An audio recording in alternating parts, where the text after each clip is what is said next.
Hey everybody, so I am John Allen, the editor of Crux, and your host here on Last Week in the Church. Now, those of you who watch this show regularly know I am fond of food metaphors. So, to extend those images, here's what we've got this week. We were going to eat mostly Italian, but with a kind of Chinese chaser. So, we're going to start, it's as if we're going to have a big plate of pasta, then a big plate of meatballs, and then maybe finish up with some fortune cookies. Here's what's on the menu. First, Georgia on my mind. Post-fascist politician Giorgia Meloni is the big winner in Italian elections on Sunday. She is now poised to become the country's first female prime minister, and it's part of a kind of right-wing, ultra-nationalist, populist wave that is cresting across Europe, from Sweden to the Czech Republic, from Poland to Hungary to France, and now in Italy. In the abstract, you might think this is something that would alarm Pope Francis, but actually, Francis and Meloni may be set to do business on one important issue. We will explain what's going on there. Then, second, weekend, not at Bernie's, but at Frankie's. Pope Francis has a big weekend. On Saturday, he goes to Assisi to sign a pact with young entrepreneurs about the global economy. And on Sunday, he's in Matera, the southern Italian city, ostensibly to close a Eucharistic Congress, but in many ways also to shine a spotlight on the peripheries next door. We'll sort of break down all of that action. Then, spat over a spot. A new Italian TV commercial has got tongues wagging and also suggests that Catholicism in Italy, despite all of its problems, may actually have some gas left in the tank. And then finally, the challenges of China. Cardinal Joseph Zen. His trial in China, in Hong Kong, begins today, and a highly respected Italian cardinal has turned up the heat on the Vatican to come more fulsomely to the defense of Cardinal Zen. We will also analyze everything that's going on there. That's what's on the menu for Last Week in the Church this week, so please stick around. So happy Tuesday, everybody. Happy Tuesday in late September 2022. We begin this week with the Italian elections. So Italy had national elections over the weekend on Sunday, and as expected, the big winner in these elections was, well, what the Italians would call the centrodestra, that is the center-right, led by the Fratelli d'Italia party of Giorgia Meloni. Giorgia Meloni, who is a 45-year-old woman, is now poised to become Italy's first ever female prime minister after being the big winner in this ballot. The Fratelli d'Italia party finished with about 27% of the national vote, making it by far the first party in Italy. Now, here's the thing. What is bothering most people about Giorgia Meloni's big win in the Italian elections isn't so much her policies. Her policies are, quite frankly, fairly conventionally conservative. She is anti-tax. She doesn't like big taxes. She is in favor of small-scale Italian businesses. She is opposed to social liberalism and in favor of traditional values. She is cautious about illegal immigration. All of that could be said of, say, the Tories in the UK. It could be said of the Republican Party in the United States. It could be said of any other conservative establishment party anywhere in the world. And Meloni has explicitly compared herself to the Tories in the UK and the Republicans in the US. So you might ask, what's the problem? Well, the problem is that Giorgia Meloni is what I suppose in the argot of journalism would be described as a post-fascist politician. She got her start as a member of the Movimento Sociale Italiano. That was the explicitly kind of pro-Mussolini, pro-fascist party in Italy in the immediate post-war era. I mean, here's the thing. A lot of people said that the term Movimento Sociale Italiano, so the Italian social movement, its initials were MSI. A lot of people thought that was a weird term for like those people who were nostalgic from Mussolini to choose. And they thought what it actually stood for was Mussolini sei immortale. That is, Mussolini, you're immortal, right? I mean, they thought it was like explicitly about, trying to keep the legacy of Mussolini alive. Then the MSI in the 1970s, 80s morphed into what is called the Alleanza Nazionale, that is the National Alliance. And that's actually where Meloni got her start. She was part of the sort of governing coalition of the Alleanza Nazionale. And to this day, her political party, which is called Fratelli d'Italia, that's the title, actually, of Italy's national anthem, the Brothers of Italy. At its heart, it has this three-colored flame on their symbol. That's green, red, and white, which are the colors of the Italian flag. The flame is considered a reference to the eternal flame at the tomb of Benito Mussolini. Now, look, I mean, Meloni has done everything she possibly can to distance herself from that fascist heritage. She said in a recent interview that fascism is consigned to history. It's not part of the present anymore. And she has said that she is like a Tory in the UK or a Republican in the States. Nevertheless, the fact that she has this fascist pedigree has a lot of people concerned. Now, in the abstract, you might think that the person in Italy most alarmed by the rise of a coalition led by a post-fascist politician would be Pope Francis, right?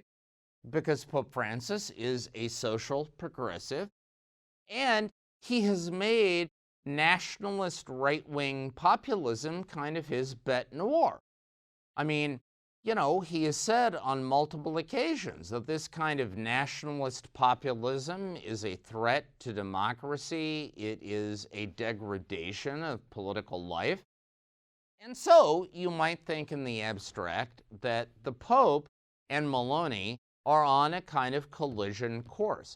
But here's the thing.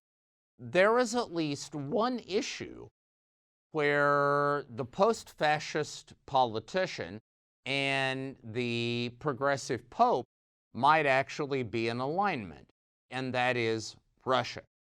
Because here's the thing, the issue du jour in Europe is not whether, Vladimir Putin's invasion of Ukraine, is a good thing. I mean, everyone is pretty much uniformly against it. The question is how to respond. One option is the line taken by the previous Italian government under Prime Minister Mario Draghi, which is full frontal opposition to Russia and full-throated support for Ukraine. Now, the other option is to say, well, look, we don't like this, but the fact of the matter is that, Vladimir Putin is a fact of life in Europe, and you have to acknowledge that, and you have to, therefore, negotiate, right? A kind of an effort for a negotiated solution. Now, the paradox of the moment is that the most progressive forces in Europe, that is, the social liberals, are opposed to a negotiated solution with Putin. They are, vociferously supportive of Ukraine, whereas the social conservatives, who see Putin and Russia as a kind of bulwark against social liberalism in Europe, are more receptive to the idea of a negotiated solution. Now, paradoxically, this is the same position upheld by Pope Francis. Now, admittedly, for very different reasons. Francis's reasons have more to do with the gospel than they have to do with political ideology. They're about, peace being the paramount value. They're about trying to end war, however disagreeable the solution to a conflict may be. But in any event, the plain fact of the matter is that the Italian conservatives and Francis's Vatican agree on one point, which is the need to engage Putin and to try to find a negotiated settlement to the war in Ukraine. So that even though on multiple issues, from immigration to the environment, from social policy to who knows what, the new Italian government and Pope Francis probably will be at odds in many ways. When it comes to the defining European issue of right now, which is what to do about Russia's offensive in Ukraine, they may actually be able to find surprising common ground. We will see how long that lasts. But in any event, as they always say, politics makes for strange bedfellows, right? And in this one instance, this new center-right government in Italy and the kind of center-left regime that Pope Francis represents for the Catholic Church, and let's face it, the Pope and the Prime Minister are the two powers in Italy that actually matter. They may be able to find surprising common ground. All right, next up this week, weekend at Frankie's. So on Saturday, Pope Francis went to the Italian city of Assisi. Assisi is, of course, famous as the birthplace of Saint Francis, the namesake of Pope Francis. This was actually the 6th time that Pope Francis went to the birthplace of his namesake. This time, it was for a meeting of a group that is called the Economy of Francis. Now, the reference there is not to the Pope, it's to the saint, but they're kind of all mixed up together, right? In 2019, Pope Francis sent a letter to young entrepreneurs around the world, basically saying that all of you who are involved in efforts of social change, trying to build an economy that is more sensitive to the poor, more sensitive to the environment, more sensitive to social justice, I want you to meet with me in Assisi next year and we'll work something out. Now, what happened in the meantime was, of course, the COVID pandemic. And so this big conference that was set for the year 2020 had to be delayed. Finally, it was put back on the schedule for this year. And so it was able to happen. And so young entrepreneurs and kind of young change agents, right? So influencers, entrepreneurs, social activists from Europe and from Africa and from Asia and from North America and from all over the planet. They gathered in Assisi to meet with Pope Francis, and they signed a pact. And basically, the idea of this pact is that these young change agents are going to try to work for an economy that is, number one, at the service of the poor, that is, trying to make sure it's an economy of inclusion rather than exclusion. Number two, they're going to work for an economy that is at the service of the environment. So promoting green industries, green startups, and trying to work against For example, fossil fuel industries that are perceived as degrading the environment. And then number three, that is at the service of change. So trying to empower indigenous populations, trying to empower women, trying to empower others who are perceived as having traditionally been excluded from the levers of economic power. That is the pact that Pope Francis went to Assisi to sign. Certainly, the roughly 2,000 young entrepreneurs and change agents who were gathered in Assisi were tremendously excited about it. Time will tell, how much difference this actually makes in the operations of the global economy, but it is certainly a signature Pope Francis initiative.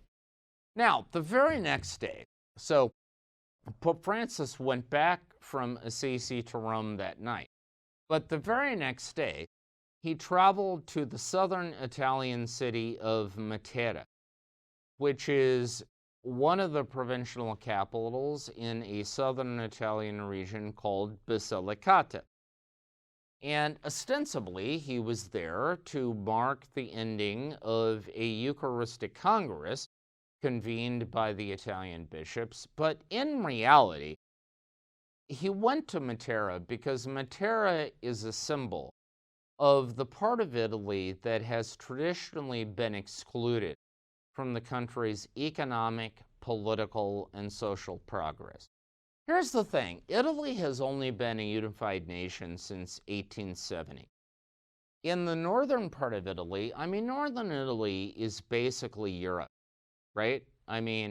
You're talking about affluence and progress and civilization and all of those things, right? You walk the streets of Milan or Turin or Venice, any city in northern Italy, you really believe that you are in Europe, right? You will see all the same stores. You will see all the same restaurants. You will see all the same banks. But you go to southern Italy, where Matera is located, you would believe you're in the third world, right? Like, there aren't many banks. There aren't many restaurants. There aren't many great stores. Even the urban heart of the city is significantly underdeveloped. Look, here's the thing. We are 152 years after the theoretical unification of Italy. Do you know that Matera, to this day, does not have its own train station that is served by the Italian National Railway? Southern Italy has been systematically excluded from the progress that has gripped most of the rest of the nation. So the fact that Pope Francis went there and that he wanted to wrap the people of Matera in a kind of warm, loving embrace and to suggest his concern and his solicitude was considered a very important statement in Italy about the Pope's attention to what is known here as the Southern Question. The fact that the southern part of the country is just marginalized and excluded. And it's a way for the Pope to say, look, Italy, I would like you to pay attention to this part of the country and to the vicissitudes of the people who live there. And so in that sense, it was tremendously important. Look, by the way, small reminder, if you go onto the Crux site today, you can find a recipe I posted on Sunday, which is a classic dish of the city of Matera. It's called La Crappiata. It's a great dish that involves beans and cereals and some vegetables. Among other things, it's entirely vegetarian. It's actually vegan.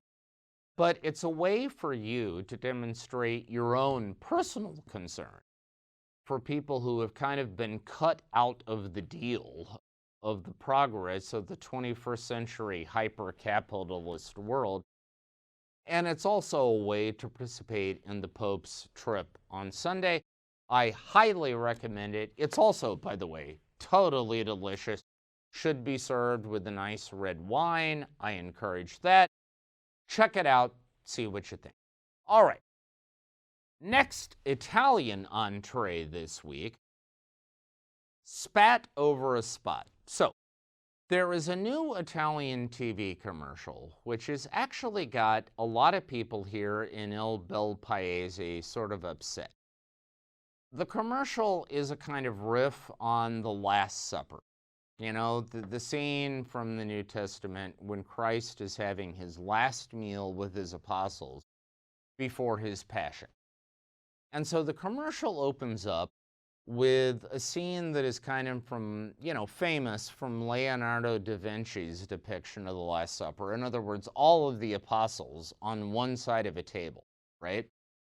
Now, they're actually having spaghetti alla carbonara, which is, completely unhistorical. Carbonara, which is this dish with pork and egg and so on. It actually dates from the 17th century, but in any event, that's what they're having. One of the apostles says, "Oh God, this is so good, it's so creamy, it's tremendous."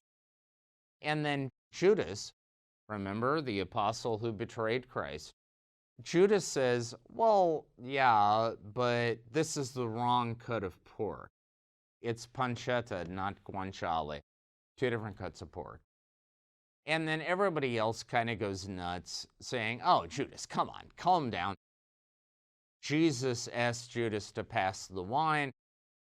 And then this is an ad for an Italian TV company or Italian internet company that compares insurance rates called Seguccio. And the dog, who is the, sort of mascot of Seguccio, the bloodhound, comes on and says, "You have the wrong company. Then trust us, we'll find the right one for you." Now, you could look at this and say, it's just kind of charming, offbeat sort of way of highlighting what happens when you have the wrong company. But many Italians, and here's the thing, you might think that it would be fussy clerical types who would get upset about this, but actually, no clerics have spoken out. It's been entirely secular commentators who have gotten upset about this, saying this is an offense to the Catholic roots of Italy. And to me, this is a reminder of a plain fact. And the plain fact is, when you have a society that traditionally has been Catholic or that has an important Catholic imprint, you can have decades of secularization, right? You can have the separation of church and state. You can have the adoption of secular policies on multiple fronts. But you know what?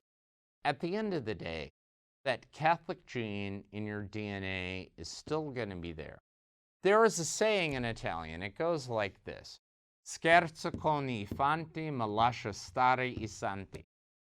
What it basically means, okay, so fanti is like literally, it's the Italian word for infantry, like guys who are in the army, but it kind of means human realities. And sort of what it means is, you can joke around with human stuff, but you don't screw around with the sacred. The thing of it is, despite anti-clericalism, despite secularism, despite it all, that instinct is still really alive in Italian culture. And it's not just Italy. I mean, that is true in many different parts of the world. And I guess what it says to me is that at the end of the day, we can lament the rise of secularism. We can lament the rise of church-state separation. We can lament all of that. But we should still also be grateful that despite everything, that religious instinct is still there, and in the most unexpected moments, even in reaction to a ridiculous TV commercial, it can flare up and make itself felt. All right, finally this week, we end in China. 90-year-old Cardinal Joseph Zen has been charged under Hong Kong's new anti-sedition law. Not with the capital crime of sedition, which would carry a jail term and even theoretically capital punishment, but he's been charged with a much lesser crime of failing to register a pro-democracy group of which he was a sponsor under the Chinese system. That actually carries only a fine, not a jail term, so it is kind of a misdemeanor. But nevertheless, the arrest of Cardinal Zen in the company of 4 other pro-democracy activists has been considered a kind of shot across the bow from China to the people of Hong Kong, saying, if you resist our attempt to bring Hong Kong more thoroughly into the orbit of Beijing, we are going to crack heads, right? So it has caused alarm. Now, another thing that has caused alarm among some Catholics is the fact that neither Pope Francis personally nor the Vatican he leads has been especially outspoken in the defense of Cardinal Zen.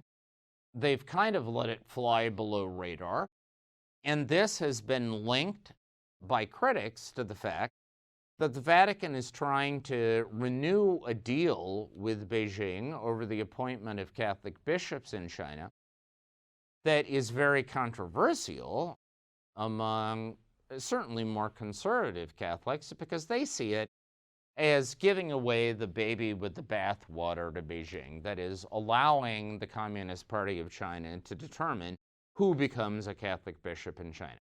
Now, up to this point, critics of the Vatican's quote-unquote silence on Zen have been mostly well-known Pope Francis critics, right?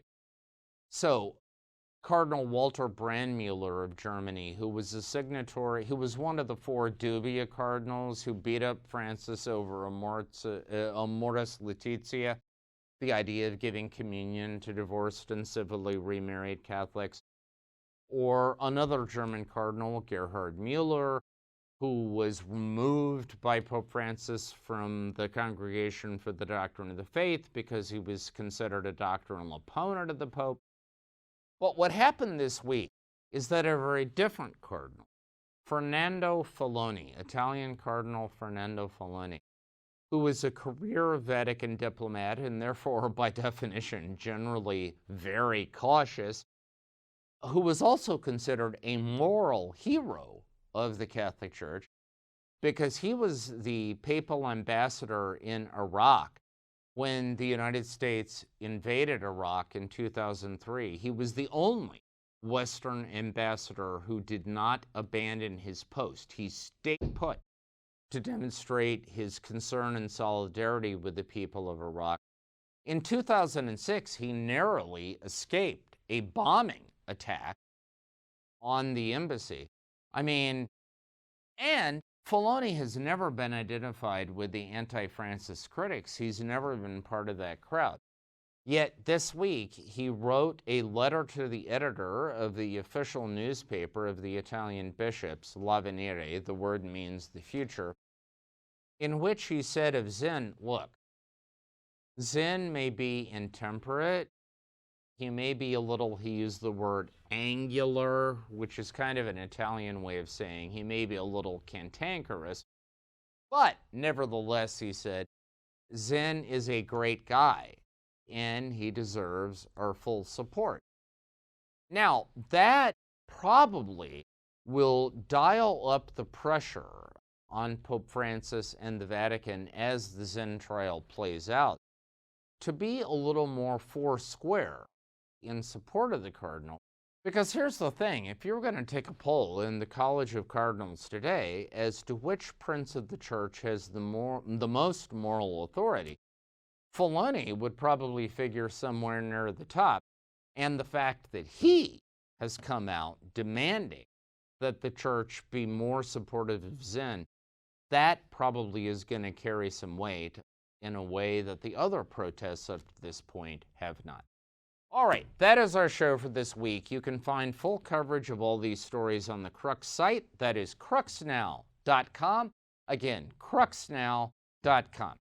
Thanks for watching. One programming note: for the next couple of weeks, my wife Elise and I are going to be on the road. We're going to be in the United States. I've got some appointments there. We will still be recording our show, so we will still be here at the same bat time, same bat channel. I cannot promise you it's going to be the same audio and video quality as when we're able to record here in our studio, but we are going to do our level best to bring you the latest and greatest in the Catholic world.